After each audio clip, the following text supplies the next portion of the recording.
আসসালামু আলাইকুম। Welcome to BD study apps.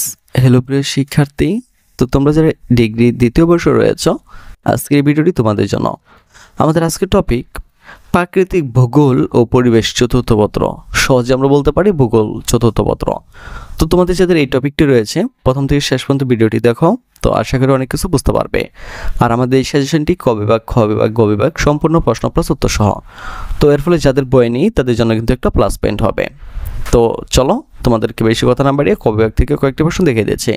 আর যারা আমাদের সাজেশন দিতে চাও তারা সরাসরি আমাদের সাথে স্ক্রিনে দেওয়া নাম্বারে কন্ট্যাক্ট করতে পারো। তো চলো শুরু করি আমাদের আজকে ভিডিওটি। আমাদের প্রথম প্রশ্ন, বাংলাদেশের সরকারি নাম কি? মনে রাখতে হবে, বাংলাদেশের সরকারি নাম গণপ্রজাতন্ত্রী বাংলাদেশ। আমাদের 2 নম্বর প্রশ্ন, বাংলাদেশের কোন কোন জেলার সাথে মিয়ানমারের সীমান্ত সংযোগ রয়েছে? উত্তরটা হচ্ছে বাংলাদেশের রাঙামাটি, বান্দরবান ও কক্সবাজার জেলার সাথে মিয়ানমারের সীমান্ত সংযোগ রয়েছে। আমাদের 3 নম্বর প্রশ্ন, ছিটমহল কি? ছিটমহল হচ্ছে প্রতিবেশী রাষ্ট্রের মধ্যে অন্য কোনো রাষ্ট্রের একটি ছোট এলাকা, যেখানে প্রতিবেশী রাষ্ট্রের আইনগত অধিকার থাকে না। আমাদের 4 নম্বর প্রশ্ন, বাংলাদেশে পৌরসভা কয়টি? বাংলাদেশে পৌরসভা এখন পর্যন্ত 330টি। আমাদের 5 নম্বর প্রশ্ন, বাংলাদেশের সবচেয়ে উত্তর স্থান কোনটি? তো বাংলাদেশের সবচেয়ে উত্তর স্থান হচ্ছে বাংলাবান্ধা। এরপরে দেখো, আয়তনে বাংলাদেশের সবচেয়ে বড় জেলা কোনটি? এটা তোমরা সকলেই জানো যে আয়তনে বাংলাদেশের সবচেয়ে বড় জেলা হচ্ছে রাঙামাটি জেলা। আমাদের 7 নম্বর প্রশ্ন, বাংলাদেশে 2টি নৃতাত্ত্বিক জনগোষ্ঠীর নাম লিখতে হবে। তো বাংলাদেশে তো আমাদের ফেসবুক গ্রুপ হচ্ছে যেটা BD study apps by Abdullah, আর আমাদের ফেসবুক পেজ হচ্ছে যেটা বিডি স্টাডি অ্যাপস। 2টি নৃতাত্ত্বিক জনগোষ্ঠীর নাম হচ্ছে চাকমা ও সাঁওতাল। আমাদের 8 নম্বর প্রশ্ন, বাংলাদেশের ভূতাত্ত্বিক প্রজাতির বা ভূপ্রজাতির প্রকারভেদ লিখতে হবে। তো বাংলাদেশের ভূপ্রকৃতি মূলত 3 ভাগে বিভক্ত। একটা হচ্ছে টারশিয়ারি যুগের পাহাড় সমূহ, 2 নম্বর হচ্ছে প্লাইস্টোসিন কালের সোপান সমূহ, 3 নম্বর হচ্ছে সাম্প্রতিককালের প্লাবনভূমি। এরপর দেখো আমাদের 9 নম্বর প্রশ্ন, বাংলাদেশের গড় বার্ষিক বৃষ্টিপাত কত?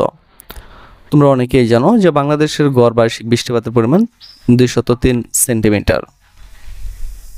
ওকে, এরপর দেখো, বাংলাদেশের উপর দিয়ে কোন অক্ষরেখা অতিক্রম করেছে? মনে রাখতে হবে, বাংলাদেশের উপর দিয়ে কর্কট ক্রান্তি রেখা অতিক্রম করেছে। আমাদের এর পরের প্রশ্ন হচ্ছে, বাংলাদেশের উপর দিয়ে কোন অক্ষরেখা অতিক্রম করেছে? মনে রাখতে হবে, বাংলাদেশের উপর দিয়ে কর্কট ক্রান্তি রেখা অতিক্রম করেছে। আমাদের 11 নম্বর প্রশ্ন, বরেন্দ্রভূমির আয়তন কত? উত্তরটা হচ্ছে বরেন্দ্রভূমির আয়তন প্রায় 9320 কিলোমিটার। আমাদের 12 নম্বর প্রশ্ন, বাংলাদেশের একমাত্র প্রবাল দ্বীপের নাম কি? সেটা তোমরা সকলেই জানো যে বাংলাদেশের একমাত্র প্রবাল দ্বীপের নাম হচ্ছে সেন্ট মার্টিন। আমাদের 13 নম্বর প্রশ্ন, বরেন্দ্রভূমি কোথায় অবস্থিত?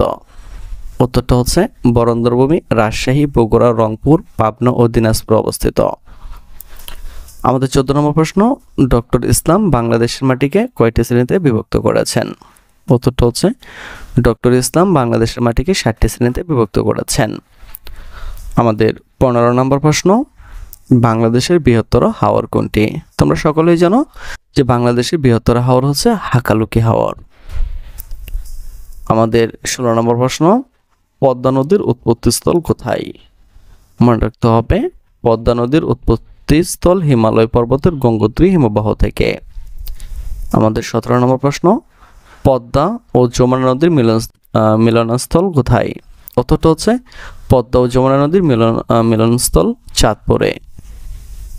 আমাদের 18 নম্বর প্রশ্ন, লালমাই পাহাড় কোথায় অবস্থিত? উত্তরটা হচ্ছে লালমাই পাহাড় কুমিল্লা জেলায় অবস্থিত।